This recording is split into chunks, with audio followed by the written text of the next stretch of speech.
नमस्कार दर्शकों, आज हमारे खास मेहमान हैं राजेश्वर सिंह राजू। इनको साहित्य अकादमी अवार्ड मिला है।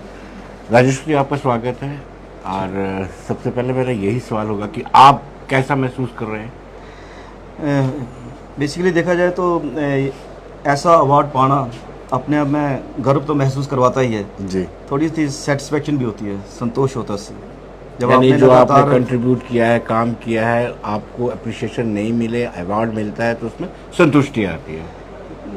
कह सकते हैं बेसिकली क्या है कि जैसे हम लोग साहित्यकार लिखते हैं, कोई भी रचना सृजन करते हैं साहित्य का, तो जो पाठकों का रिस्पांस रहता है, मेरे ख्याल में अवार्ड से ज़्यादा वो मैटर करता है। तो मैं खुशकिस्मत हूँ कि पिछले 30 साल से लगातार लिख रहा हूँ, तो पाठकों का रिस्पांस अच्छा रहा है।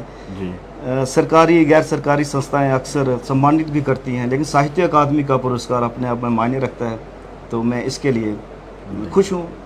उर्दू में एक शब्द होता है हरफन मौला। आप भी ऑलराउंडर हैं, आप अभिनय भी करते हैं, लिखते भी हैं और एक बैंक में कर्म मुलाजिम भी हैं। तो आप तो हरफन मौला हैं। कैसा लगता है? अलग अलग फील्ड, अब अभिनय अलग है, लिखना अलग है, और बैंक में जाकर जॉब करना वो इंटायरली डिफरेंट है। तो कैसे मैनेज करते हैं, सब कैसे होता है? दोनों सर, मैं आपको बताऊंगा कि बेसिकली जब आपका रुझान पढ़ने की तरफ होता है, तो मैं शायद आप मुत्फिक रहेंगे मेरे से कि हम लोगों को बचपन में जो साउथ इंडिया से मैगजीन आया करती थी, चंदा मामा, गुड़िया, चंपक, नंदन, ऐसी मैगजीन्स जब घर में आया करती तो हमें पढ़ने का शौक़ पैदा हुआ। उनमें बहुत अच्छी पेंटिंग्स हुआ करती थी, तो स्केच करने का भी शौक़ हुआ। तो धीरे धीरे फिर कहानी लिखने का शौक़ हुआ। फिर जब थोड़ा बड़ा हो गए तो नाटक करने का भी शौक़ हुआ। तो रेडियो स्टेशन में जाना शुरू किया, तो वहाँ पे रेडियो के लिए लिखा भी, तो नाटक भी किए, स्टेज के लिए भी गए। स्टेप बाय स्टेप हर एक विधा जो है, चाहे रंगमंच है, टेलीविज़न है, रेडियो है या साहित्य है, आपको कुछ ना कुछ इंस्पायर करती है करने के लिए। तो ज़िंदगी सही मायनों में जीने के लिए भी प्रेरणा देती है। एक अभिनेता है सौरभ शुक्ला, वो लिखते भी हैं, एक्टिंग भी करते हैं, डायरेक्ट भी करते हैं। मुझे आप में उनकी जैसी छवि दिख रही है। Thank you sir. लेकिन कैसे आप मैनेज कैसे कर पाते हैं? आपको बैंक भी जाना है जी, आपको अपने साहित्य पर भी फोकस करना है, ये कैसे मैनेज होता है? असल में मुझे शौक़ है लिखने का, लेकिन उसके साथ मैं डिफरेंट न्यूज़पेपर्स के लिए रेगुलरली कंट्रीब्यूट करा करता हूँ जी। एज आर्ट क्रिटिक या कल्चरल हेरिटेज पे लिखना मेरा शौक़ है जी। साथ में फ़िक्शन भी लिखता हूँ।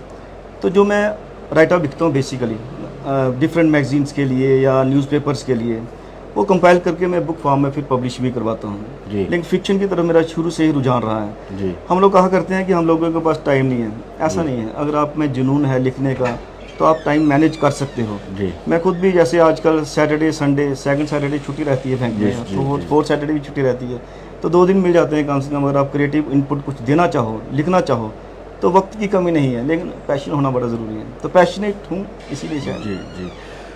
आपने डोगरी में लिखी है जी ये सिख मत। जी जी। हाँ, तो डोगरी को आपको लगता है कि ड्यू रिस्पेक्ट जितनी मिलनी चाहिए 8 शेड्यूल में तो है, हाँ, क्या उसको उतना ड्यू रिस्पेक्ट मिल पा रही है? नहीं ऐसा नहीं कह सकते, मगर ड्यू रिस्पेक्ट तो मिलेगी जब जनमानस में डोगरी लोग घर में बोलेंगे। जी। मुझे लगता है सर अब वैसा ही दौर आ गया है जब रामनाथ शास्त्री जी ने, जी। दीनूभाई पंत जी ने जी। लोगों में डोगरी के लिए आत्मसम्मान पैदा करने की कोशिश की थी। जी। लोग घरों में डोगरी नहीं बोला करते थे, पंजाबी का बोलबाला था जी।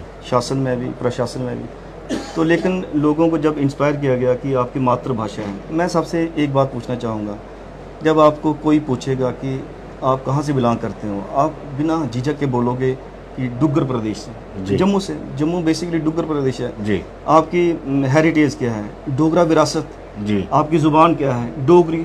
बोल सकते हो? नहीं। जी। समझ सकते हो? नहीं। फिर ऐसी एग्जिस्टेंस का फ़ायदा क्या? जी। लेकिन आपको लगता है कि हम अपने बच्चों को सही डायरेक्शन नहीं दे रहे हैं? हम हमारे बच्चे अगर डोगरी बोलते हैं तो हम उनको डांटना शुरू हो जाते हैं। हम कहते हैं हिंदी में बात करो, वो ज़्यादा प्रेफर करते हैं कि वो इंग्लिश में बात करें। ये कल्चर हमारे में है, इसको दूर करने की ज़रूरत है। सर देखिए, हम लोगों के पास बहाना होता है कि प्रोफेशनल लेवल पे बच्चे कैसे आगे compete कर पाएंगे। ऐसा नहीं है। आप देखिए, हिस्ट्री पढ़िए, जो भी महान हुआ, चाहे साइंटिस्ट था, उसने अपनी मादरी ज़ुबान में लिखा, बाद में ट्रांसलेट हुआ। अब आइंस्टाइन की बात कर ली, आइंस्टाइन ने अपनी मदर टंग में लिखा, जी बाद में जब वो माइग्रेट होकर शायद अमेरिका चले गए तो इंग्लिश में लेटर स्टेज पे लिखा, लेकिन जो बेसिक उनका लिखा गया वो जर्मनी में शायद लिखा गया। जी इसी तरह से जो भी लिखेगा अपनी मातृभाषा में आप बेटर एक्सप्रेस कर सकते हो। अब तो डोगरी को वो सम्मान मिल रहा है ऑफिशियली कि आपकी IAS में, JKAS में जी डोगरी इंट्रोड्यूस हो गई है। जी 5 ऑफिशियल लैंग्वेजेस जो हमारी केंद्र शासित प्रदेश की, उसमें डोगरी है। जी लेकिन डोगरी को जब तक हम डोगरे खुद वो रिस्पेक्ट नहीं देंगे जी। तो ऑफिशियली जितना मर्जी कर लो आप। जी अब देखिए अवार्ड कब से मिल रहे हैं, अब लोग लिखते हैं किताबें सिर्फ अवार्ड्स लेने के लिए, उससे कोई मसला हल नहीं होता।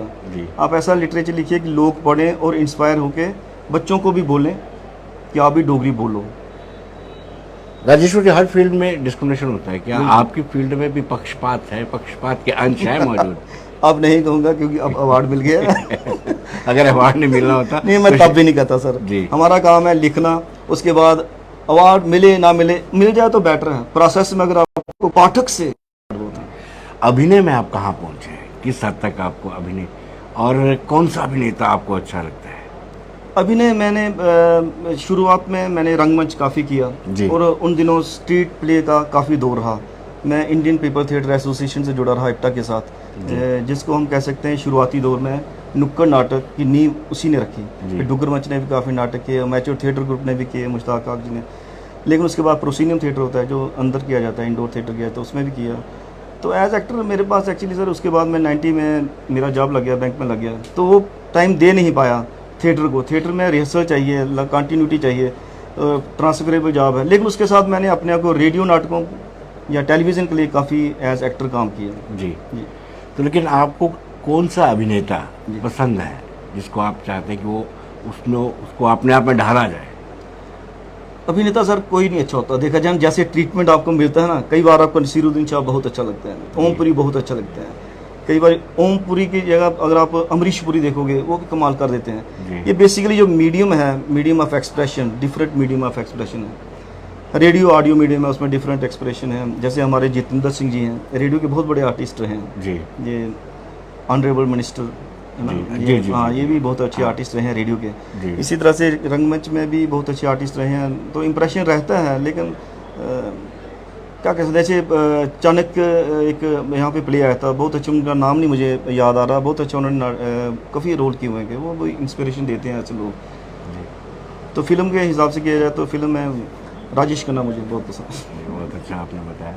लेकिन एक चीज़ है जी, जम्मू कश्मीर का कल्चर कुछ और है। जी, बाकी अगर जगह देखें थिएटर को बड़ी रिस्पेक्ट मिलती है और लोग टिकट खरीद करके थिएटर में जाते हैं कि आप रंगमंच को देखेंगे, लेकिन यहाँ पे आप अनाउंसमेंट भी करते हैं तब भी चुनिंदा लोग आते हैं। ये क्यों, इतना बदलाव क्यों है? मैं हार्श वर्ड यूज़ नहीं करना चाहता, लेकिन हकीकत ये है सर कि आप गुजरात का थिएटर देखिए, गुजराती थिएटर में गुजराती फोक की बात होती है, गुजराती ज़ुबान की बात होती है।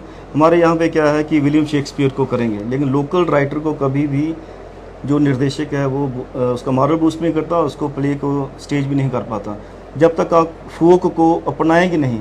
अब देखिए ना, नटरंग जब भी नाटक किया करता है किसी भी थिएटर में जैम पैक होता है जी, क्योंकि उसका फोक एलिमेंट हावी रहता है हर प्ले में। जी। और आप करोगे, अब विलियम शेक्सपियर का प्ले यहाँ पे करेंगे, परिवेश नहीं है उसमें, मतलब उसको लोकल ऑडियंस ने क्या लेना है, उस लेवल का करने के लिए हमें फोक पे कंसंट्रेट करना पड़ेगा। ऐसी बात नहीं है, दीपक कुमार जी हैं, मुश्ताक आग जी हैं, बलवंत ठाकुर हैं, उन्होंने बहुत अच्छे जैम पैक हॉल पे नाटक किए हुए हैं। जी। हाँ, प्रोफेशनल लेवल पे अभी नहीं हो पाया जम्मू में थिएटर, क्योंकि जम्मू में वो शौक नहीं है कि पैसा खर्च करके कोई रंगमंच देख पाएगा। जी, वो प्रॉब्लम है। लेकिन आप बच्चों को भी इस तरह से प्रमोट नहीं करते कि ऐसे प्रोफेशन वो रंगमंच को ज्वाइन करें, ऐसा भी है? क्योंकि फाइनेंशियल सिक्योरिटी नहीं है ना सर। जी जी जी। मैं कहता हूँ आर्ट का सर्वाइवल है एज अमेच्योर। जी, आपको पहले अपनी दाल रोटी का जुगाड़ करना है, पहले ये बात है पढ़ाई अच्छी तरह से करनी है, सिक्योरिटी ऑफ जॉब होना चाहिए आपके पास, लेकिन उसके बाद आपको अपनी थोड़े से फ़र्ज़ भी निभाने हैं जी, अपने आर्ट की तरफ, कल्चर की तरफ, ज़ुबान की तरफ, जी। वो ज़रूरी भी है। लेकिन ये है कि लोगों को प्रमोशन की ज़रूरत है। बिल्कुल। आपने नेबरिंग स्टेट है पंजाब ने अपने कल्चर को कैसे इंटैक्ट रखा है, बिल्कुल, ऐसा हमें कहीं ना कहीं कमी है, ये चीज़ बिल्कुल मानते है हैं? ना, ये मानने में कोई गलत बात नहीं है। हम लोगों को बड़ा सुधार करने की आवश्यकता है। सबसे पहली बात है कि पंजाबी अपनी ज़ुबान से बहुत प्यार करता है। जी, हम जब डोगरा एक दूसरे से बात करते हैं तो डोगरी में बात ही नहीं करते, तो डोगरी ज़ुबान की तरफ पहले रिस्पेक्ट लाइए, फिर कल्चर की तरफ रिस्पेक्ट लाइए। हमारा कल्चर आपको पता है बहुत समृद्ध है, तो जी। अगर उस पर कंसंट्रेट किया जाए, उस पर रिसर्च हो, जी बहुत कुछ करने की ज़रूरत है, वो तो मानते हैं। राजेश्वर जी, क्या आपको लगता है कि मिलिटेंसी भी एक कारण है? क्योंकि पलायन हुआ, रजौरी, पुंछ, डोडा, रामबन, किश्तवाड़ से लोग आकर के जम्मू में बसे, तो शायद उससे भी डोगरी भाषा और डोगरी कल्चर को नुकसान हुआ होगा। डोगरी भाषा को नुकसान डोगरों से ही ज़्यादा हुआ है। जी जी जी। जो माइग्रेशन ही उससे नहीं, मुझे लगता है जो कश्मीरी वहाँ से माइग्रेट करके आए वो बेटर डोगरी बोलना शुरू कर गया जी। है। कुछ कार्यक्रमों में अब क्या है कि कह नहीं सकते कि कश्मीरी लोग ही एंकरिंग का काम कर रहे हैं डोगरी डोगरी में, की। है ना। तो डोगरे बेचारे अब क्या कर रहे हैं, हिंदी में बात करने की कोशिश करते हैं या फिर चुप करके उनको देखते हैं जी कि कैसे वो कर रहे जी। हैं। तो डोगरों की अगर आगे नहीं बढ़ पाए डोगरे, तो डोगरों का अपना ही कसूर है। मुझे नहीं लगता कि माइग्रेशन को इम्पैक्ट पड़ा होगा। संस्थाएं बड़ी हैं, नवी डोगरा डोगरा लेकिन वो क्या काम कर पा रही? मैं भी एक संस्था से जुड़ा हूँ, मैं उसका जनरल सेक्रेटरी हूँ, डोगरी संस्था। जी ये बहुत पुरानी संस्था है, जी 1944 से चल रही है, आप हिसाब लगाइए।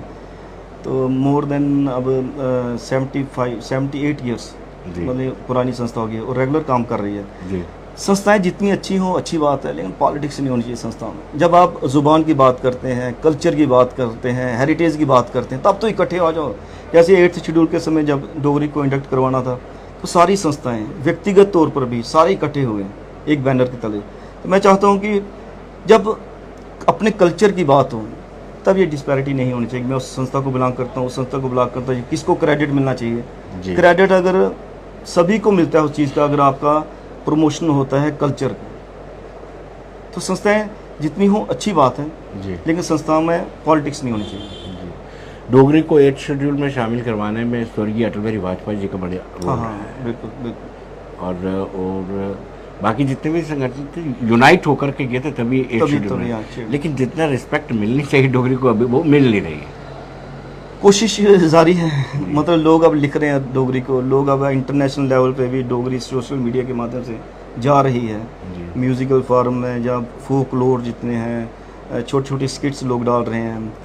कॉमेडियन आ गए हम, हमने देखा होगा सोशल मीडिया पे Dogri comedian, stand up comedian काफ़ी आ गए। यस यस उससे भी बूस्ट मिला है डोगरी को। इंटरनेशनल लेवल पे संस्थाएं बनी हुई हैं, दिल्ली में संस्था बनी है, लंदन में संस्था बनी है, इंटरनेशनल डोगरा सोसाइटी। तो वो यहाँ से उठा के चीज़ें वहाँ पे पोस्ट करते हैं, तो लोग एब्रॉड में भी जो NRIs वगैरह वो बड़े इंटरेस्टेड हैं कि हमारी डोगरी प्रिजर्व हो पाए, प्रचार हो, प्रसार हो और सहेज कर रखी जाए। जी। राजेश्वर, आखिरी सवाल आपसे, क्या संदेश देना चाहेंगे आप?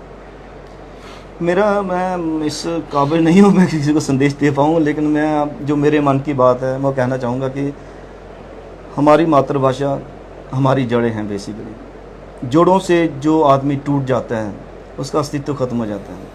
अपने अस्तित्व को बचाने के लिए हमें डोगरी को बचाने की आवश्यकता है, अपने कल्चर को बचाने की आवश्यकता है।